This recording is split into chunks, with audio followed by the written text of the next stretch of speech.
Hi, so my name is Sydney Michelle, and I have been adding some songs that I've written to here.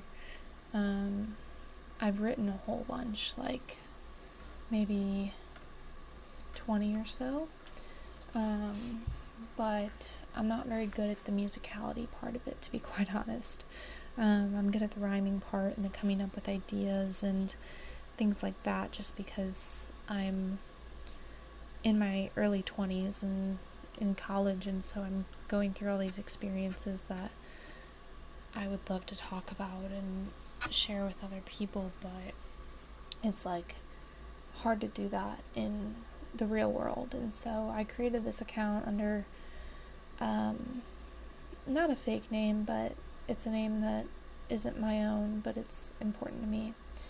And I've decided that I'm just going to add my projects and such to this account and see if I can go anywhere with it. So today I decided that I was going to record a little podcast thing. So if you are still listening to this, then put in some headphones and go for a walk, or go start doing the dishes that we all know we have piling up in our sink, or go and start folding laundry that's been sitting in your basket for 3 days, or work on work, or whatever you need to do. I think this would just be a good background talk, as if like you're on the phone with your friend and they're just telling you a story. So anyways, I just kind of thought that I would talk today about like today's world, kind of, and specifically like the expectations and like social media kind of vibe. As someone growing up in this world, and in this world that is like so heavily like has such an online presence, is so important in this world, and like that's how you get fame, and that's how you get power, and that's how you make money, and like they always talk about like the American dream, and like how in our parents' age and grandparents' age, like hard work would get you there, and hard work would get you from lower class to middle class, or hard work would get you from middle class to upper class. Like hard work is what would get you to like the next step in your life. But now hard work, I don't feel like really cuts it, because everybody's working hard and everybody's competing, because social media has made it where everybody's trying to be not the best version of themselves, but the most publicly best version of themselves. I don't know, and maybe this is just because I'm in college, and I'm in a degree that's pretty competitive, but I just feel like it's hard to feel good enough in this world a lot of the time, and it's hard to see an end point to like the effort and what you're doing, because it feels like you are at the beginning of a marathon. You are in the first half mile of a marathon to complete, and you've ran as hard and as fast as you could for that first half mile, and you are on pace to do a 10-minute mile, even though it was as hard and as fast as you could. And people are passing you, and there's some people in front of you and some people behind you, and you know, it's fine. But it feels like no matter how hard you run, you'll never be first. And secondary to that, like no matter how long you run, it feels like you'll never finish the race. At least that's my perspective anyways. And it can be really discouraging, because I feel like when I was a kid, I used to always think like, oh, when I grow up, like I'll have worked so hard for something that, like, my efforts will be fulfilled. And I always got really frustrated with my parents because I felt like they were kind of stagnant in their life. And I felt like, why did they not work harder to, like, make us famous, or, like, make us rich, or make us whatever? But now I realize, like, to get to that point of, like, security in fame and richness and, like, all the celebrity kind of people, like, there's so much, like, luck and hard work as well, extreme amounts of hard work, and just, like, things kind of just, like, working out for those people. And, like, that's probably what God's plan was for them and everything. Not probably, that was God's plan for them. And so, yeah, and maybe that's not God's plan for me and my family. And so, like, as much as I can work as hard as I can, and even, like, okay, so within my major, I'm a graduate student, so I'm getting my master's.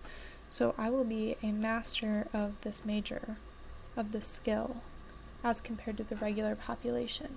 And yet, I am in a class of 30 other beautifully hardworking, talented other women who, when we graduate, we're all going to get the same kind of job, the same kind of salary, the same kind of everything. No matter how hard I worked in this degree, it doesn't matter, because I'll still be the same as them, even though I have, like, a master's. And so compared to the regular population, perhaps I will be above them in education, above status.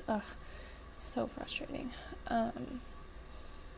Above them in education in this one specific area, but there's still, like, hundreds of thousands of people. Like, my program has 30 girls, but say there's 5 programs in the state. That's 150 girls all going for the same jobs. And then say that there's 50 states.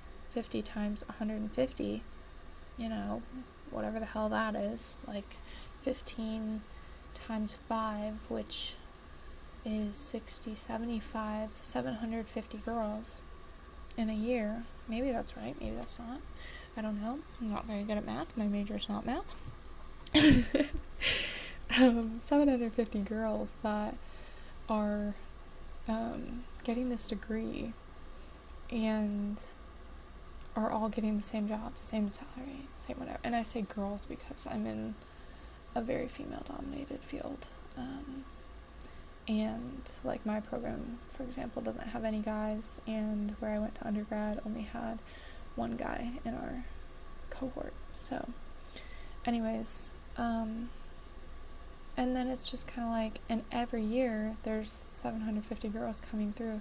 Like, I will never be, even though I've dedicated the last 5 years to this program and this degree and this education, I will never be the best, even at it, And it's really frustrating because, like, I just want to be the best at something. Like, the thought of, like, me being, like, Taylor Swift at something is just so incredibly insane. And again, that was probably not God's plan for me, because otherwise I would have been, actually sounding on tune for these songs that I've written. But, yeah, I just, as much as I want to be the best, I think I need to be content in what God has given me, because I am really, really grateful that God has given me so much. And so, yeah, I need to be content in what He has given me, and maybe I'm not meant to be famous, and maybe I'm not meant to be like somebody, and maybe I am. And I mean, I'm in my early 20s, so maybe in 15 years I'll come back and I'll hear me saying all this and I'll be like, whoa, what the heck was she thinking?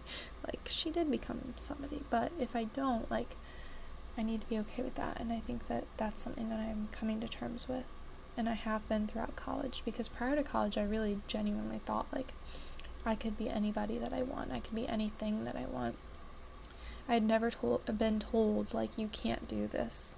I'd never had that thought in my head, other than like I did soccer when I was a kid, and I was pretty good at soccer, and then I joined my high school team, and some of the girls were not very nice, and they did tell me that I wouldn't be good at soccer, but that was for reasons outside of just like me. It was more of their insecurity. It was a thing that had to do with like the pressure of like body weight and stuff like that. Like, I don't know, it's hard to explain. Basically just people told me that I was fat, and I was not fat. I'm tall, but I'm muscular, I'm really strong, but I'm not fat, and these girls were trying to tell me that, and honestly I just feel bad for them, because that means that that was in their head the whole time about themselves as well. And anyways, as a result I ended up quitting soccer, but prior to that, and like continued through the rest of my life, all the way up until college, I had never been told like, you can't do something. Especially like I had never been told you can't do something because you're a girl. My parents, I'm really, really grateful. I have really good parents, and really good siblings, and a really good family, and really good friends, and all these people like just have supported me so much throughout the years, and so I've never felt like I can't do something. Yeah, and then in college, for the first time, I was getting told by professors and by classmates and by people who I was shadowing within my field and stuff, like, I was being told, like, you can't do this, you can't get the job that you want, you can't get, like, all that, and I think that that's kind of what's been really hard for me to, like, comprehend and everything, because why can't I? And actually, that's something that, hang on, I have to burp. Sorry. Okay. Sorry. That's something that when I was a kid, I used to think, maybe I'll become president of the United States, of course. And I made a decision when I was like 8. I was pretty young. I was in elementary school. I made a decision. I was like, I won't become president. You know why? Because I won't be the first female president. I won't be, like, there's no way that by the time that I'm eligible to become president in, like, I think it's like 2040 or something, is like the first time that, like, age-wise, as per the Constitution, I would be eligible to be president of the United States, and I was like, there's no way that by 2040 there won't have been a girl president. Like, no freaking way. Like, I just did not believe it. And here we are, it's August 28th, 2026, and we very much do not have a female president. And actually, I have never really felt the effects of, like, sexism or anything like that in my life. Like I said, really good support system, all of that. And in the last couple of years, I have, for the first time, kind of felt pressured by boys and sexism and things like that, and I don't know whether that has to do with the fact that I'm getting older and I'm an adult and, like, on my own and, like, in college, and so, like, the college boys, like, you know, they always talk about, like, frat boys and stuff, and the stereotypes that get put up on them, like, whether, like, it's because I'm surrounded by those kind of people more, and that's, like, why I feel this way. But I definitely have felt that more in the last couple years, and I'm kind of mad at myself, my 8-year-old self, that I didn't decide to go all in on that presidency thing, because I guess I'm not mad at myself, but I was hopeful, I was optimistic, I don't know, I had faith. and unfortunately that hasn't panned out. And that's okay, because to be honest, I don't really like politics that much. So I don't think I would have been a good president anyways. But I also am very much somebody who overthinks, like, everything that I say, everything that I do. Hence why I'm under a not fake, but not my name. Because I wouldn't want this to get traced back to me. Like, I'm not saying or doing anything bad, but I am insecure in that way. And, like, as much as I want to share my thoughts and share my creative projects and things like that, I also worry that people will judge me. And I know that they will. Like, I've seen the comments on even some of the best, most famous people's videos and stuff like that. But anyways, I want to be a good person, I want to be a hardworking person, and I want to be known. I want to do something with my life. And so, I guess if anybody has any recommendations or thoughts, as you can tell, I'm not a very good singer. But I like it, so I'll probably keep doing it anyways, so sorry. But I'm pretty good at sports, but, like, not good enough to be like going to the Olympics or something. I like to read, but you can't really get a degree or like a award for reading a lot of books. I started writing a book, but it's not done yet. So maybe I'll keep working on that, and maybe it's not even good, I don't know. I feel like the thing with books is that just, like, there's so many things to, like, read nowadays. Like, every book that's ever been created, there's, like, you'll never be able to get through even, like, 1/1000th of how many books there are, you know? And so if your book isn't, like, the top of the top, then really, like, it's not getting read. But I do think it's kind of cool that, like, it leaves a legacy behind and everything like that, so. Sorry. I burped again. Anyways. Yeah, and Dolly Parton just passed away. She was one of my homegirls for real. So my favorite top 3 artists are Dolly Parton, Elvis Presley, and Olivia Rodrigo. So, yeah, I'm kind of really sad. Actually, she's the only concert I've ever been to is a Dolly Parton concert. I've never been to any other ones, so, yeah. Anyways, if anybody has any recommendations of how to be someone in this world, please let me know. My fake, not fake name is Sydney Michelle, and I hope that you got some laundry done or got some dishes done and can now continue with scrolling on YouTube Reels for the rest of your life. Goodbye.